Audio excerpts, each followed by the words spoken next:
Instruction दें और बताएं कि जो सरकार ने गाड़ियों में डस्टबिन लगाने का फैसला लिया है, इसको कैसे देखते हैं आप, क्या कहेंगे इसके बारे में? मेरा नाम नरेश वर्मा है और मैं एक टैक्सी ऑपरेटर हूं और स्थानीय टैक्सी जो हमारा छोटा शिमला उसका अध्यक्ष हूं। सबसे पहले मैं आपका धन्यवाद करना चाहता हूं जो आज आपने हमारे यहां आके हमारी आवाज़ों को मंत्रिमंडल तक और प्रदेश सरकार तक इस आवाज़ को पहुँचाने की बात कही है। मैं डस्टबिन से लेकर एक बात कहना चाहता हूँ कि डस्टबिन का हम स्वागत करते हैं कि जो यहाँ पे सफाई अभियान के तहत इन्होंने ये डस्टबिन का प्रोग्राम शुरू किया है, लेकिन इसमें जो ये फ़ाइन इन्होंने किया है, जो कूड़ा फैला रहा है उसका 1000 का है और जो कूड़ा उसको इकट्ठा ना कर रहा है उसका 15,000 का चालान है। जो सरासर एक अपनी जो इनकी सोच है वो सोची समझी लग रही है हमें, क्योंकि इससे पहले एक जीपीएस का जो सिस्टम आया था वो पहले कंपनी को उसका वेंडर बनाया गया, लेकिन जब वो कंपनी थोड़े दिन काम कर गई और उनको 2 पैसे बन गए तो वो फ्लॉप हो गई। आज दिन तक वो जीपीएस वाले जो ट्रांसपोर्टर है वो घूम रहे हैं उसको जादू की छड़ी लेके वो कब चलेगा। लेकिन जब हमारी पासिंग की बारी आई तो फिर उन्होंने हमें नोटिफिकेशन जारी की कि पहले जीपीएस लगाओ नहीं तो ये गाड़ी पास नहीं होगी। फिर इन्होंने दूसरी कंपनी को उसका झुंझुना दे दिया। अब वो दूसरी कंपनी है, मात्र वो 3,000 का जीपीएस है जो हमारे पास अवेलेबल है, लेकिन वो हम 8,000 रुपये का लगा रहे हैं क्योंकि उस गवर्नमेंट ऑथराइजेशन है उसमें। तो अगर इस तरह का ये अगर बैग है तो ये कोई लग रहा है हमें कि सरकार या प्रशासन से जुड़ा हुआ कोई शख्स है जिसकी अपनी फैक्ट्री है और उसका लेबल लगेगा और वो घर घर बिकेगा और हर गाड़ी में बिकेगा, जो इससे जो है शायद हिमाचल प्रदेश में जो रेवेन्यू की कमी है वो इससे पूरा करना चाह रहे हैं। आगे मेरे चेयरमैन जोगिंदर ठाकुर जी कहेंगे। जैसे कि आज की डेट में जो भी सरकारी तंत्र काम कर रहा है उनका जो एक ड्राइवर है, सरकारी ड्राइवर है, वो 1.5 लाख के आसपास अपना टीए और सब कुछ मिला के इसका खर्चा आता है। लेकिन आज की डेट में जो सरकारी वेंडर है वो 40,000 रुपये में वही गाड़ी विद ड्राइवर मेंटेनेंस सरकार को दे रहा है और सर्विस अच्छी दे रहा है।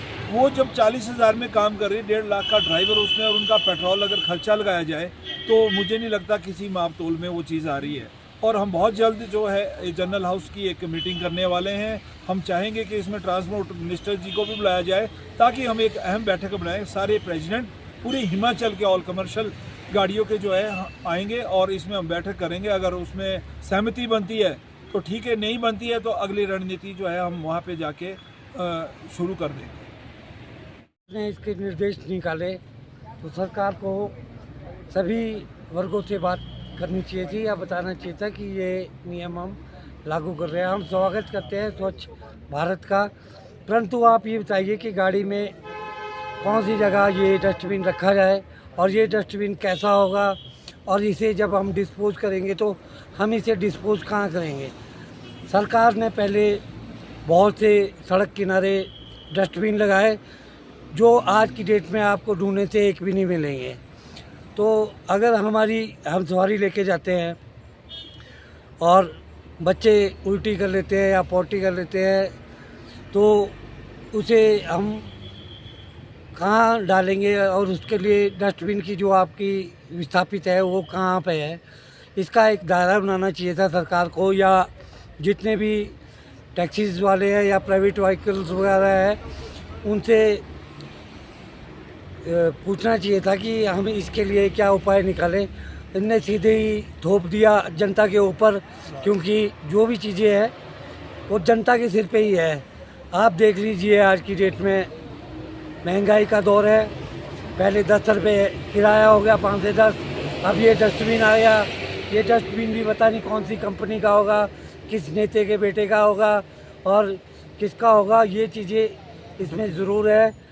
और अगर आप कोई भी निर्णय लेते हैं उसे सोच समझ के लेना चाहिए और डस्टबिन हर जगह पे उसकी कोई जहाँ फेंक सके उसका निर्धारित जगह होनी चाहिए। आप या हम यहाँ से जाते हैं मनाली, रोहतांग, कहीं पे भी आपको डस्टबिन की सुविधा नहीं मिलेगी। जो पहले सरकार के पास डस्टबिन थे वो आपको डंपिंग यार्ड में आज की डेट में पड़े हुए मिलेंगे जो बहुत ही मिसयूज़ हो रहे हैं। जैसे कि आपने नगर निगम की गाड़ियों के पीछे डंपर देखे होंगे, वो डंपर जो पुराने डंपर थे वो कम से कम उसमें जो लोहा खर्च हुआ, जो उसमें रखने की जगह थी और जो उस पर पैसा खर्च हुआ वो सारा बर्बाद हुआ। और आज भी यही योजना दोबारा से शुरू हो गई है तो हम ये चाहते हैं, एक तो इसका जो आपका चालान है ये 10,000 रुपये का हुआ है, तो 10,000 रुपये चालान एक टैक्सी वाला जो मजबूर वर्ग है, जो अपने बाल बच्चों को बहुत ही मुश्किल से आजकल निर्वाह कर रहा है, और आप देखेंगे कि टैक्सी वालों के हालात कई बार ऐसे होते हैं, वो अपने घर परिवार के लिए भी पूरा कमाने में कामयाब नहीं रहते हैं। हमारी जो गाड़ियों की किस्तें रहती है, अगर छोटी गाड़ी है तो लगभग 15,000, अगर उससे बड़ी गाड़ी है तो 25,000। तो हम पहले गाड़ी की किस्तें दें कि हर जगह चालान करें। और आपने ये भी देखा होगा कि अधिकतर जो भी चालान होंगे वो टैक्सीज़ के होते हैं। अगर चालान हो तो सभी गाड़ियों के हो जिनके पास कागज़ पूरे ना हो।